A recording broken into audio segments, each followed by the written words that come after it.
kepada semua rekan pelayan dan warga jemaat Gereja Protestan Maluku. Shalom. Kami bersyukur bisa menjumpai saudara semua, walau dalam keadaan yang berbeda. COVID-19 atau yang kita kenal dengan sebutan virus corona adalah salah satu bencana non-alam, namun telah mempengaruhi seluruh sendi kehidupan masyarakat di dunia.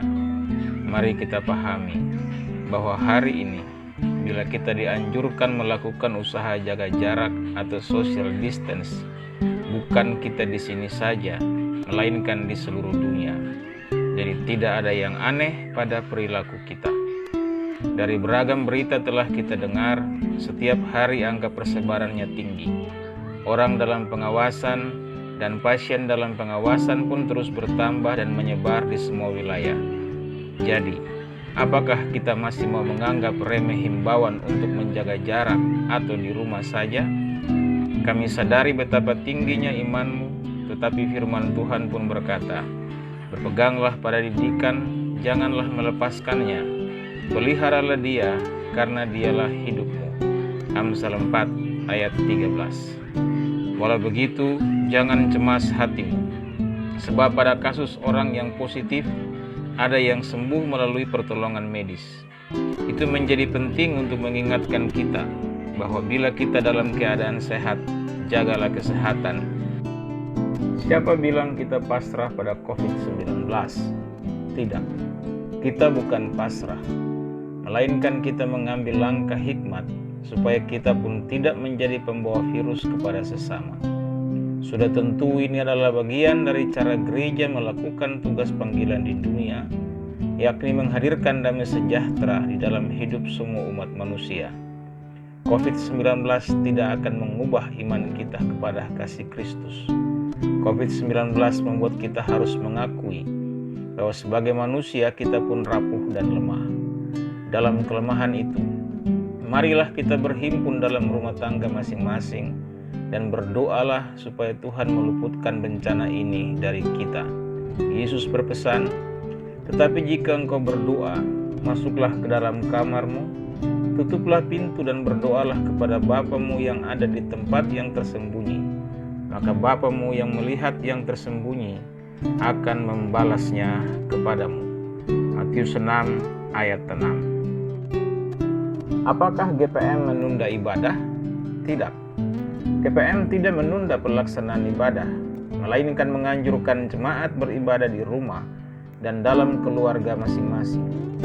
Ketahuilah, ibadah rumah atau ibadah di rumah merupakan cara beribadah gereja perdana, komunitas Kristen yang terbentuk setelah Pentakosta, seperti dapat dibaca dalam Kisah Para Rasul pasal 2 ayat 41 sampai dengan 47.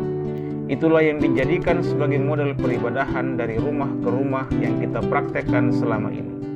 Kini, dalam usaha bersama memutuskan rantai penyebaran virus corona, kita dianjurkan melakukan cara itu kembali sambil mengembangkan bentuk dan nilainya.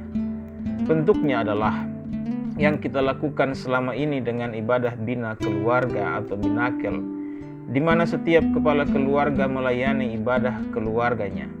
Bahkan setiap anggota keluarga dapat saling mendoakan satu sama lainnya. Selain itu, dengan ibadah di rumah, kita diajak untuk melakukan pelayanan diakonia dengan saling berbagi dan mempedulikan saudara di samping rumah, yakni pada apa yang menjadi kebutuhan hidup sehari. Itulah tindakan memecahkan roti di rumah masing-masing secara bergilir dan makan bersama-sama dengan gembira dan dengan tulus hati sambil memuji Allah. Kisah Para Rasul 2 ayat 46 sampai 47a. Maka layanilah ibadah di rumahmu dan berdoalah untuk seisi keluargamu sambil tolonglah saudaramu yang lain. Akhirnya kami berpesan, berdoalah meminta Tuhan memberkati mereka yang telah meninggal akibat pandemi COVID-19 di seluruh dunia. Doakan juga keluarga mereka. Berdoalah minta penyertaan dan perlindungan Tuhan kepada para dokter dan tenaga medis, sebab merekalah garda terdepan pencegahan dan pemulihan COVID-19. Doakan pemerintah, agar mereka terus melayani sesuai hikmat Tuhan guna menjamin percepatan penuntasan penyebaran virus ini.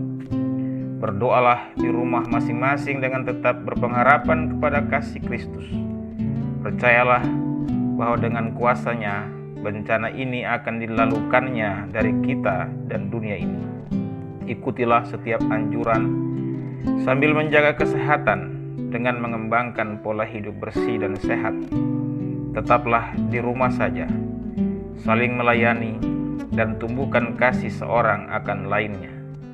Dalam semuanya itu, teruslah beribadah dan berdoa. Untuk itu kami mengajak kita berdoa bersama dengan doa Bapa kami sebagaimana diajarkan Kristus. Mari kita berdoa. Bapa kami yang di surga, dikuduskanlah nama-Mu. Datanglah kerajaan-Mu, jadilah kehendak-Mu di bumi seperti di surga. Berikanlah kami pada hari ini makanan kami yang secukupnya, dan ampunilah kami akan kesalahan kami, seperti kami juga mengampuni orang yang bersalah kepada kami. Dan jangan membawa kami ke dalam pencobaan, tetapi lepaskan kami daripada yang jahat. Karena Engkaulah yang mempunyai kerajaan dan kuasa dan kemuliaan sampai selama-lamanya. Amin. Saya, Pendeta Elifas Tomix Mas Petela, Sekretaris Umum Sinode Gereja Protestan Maluku. Shalom.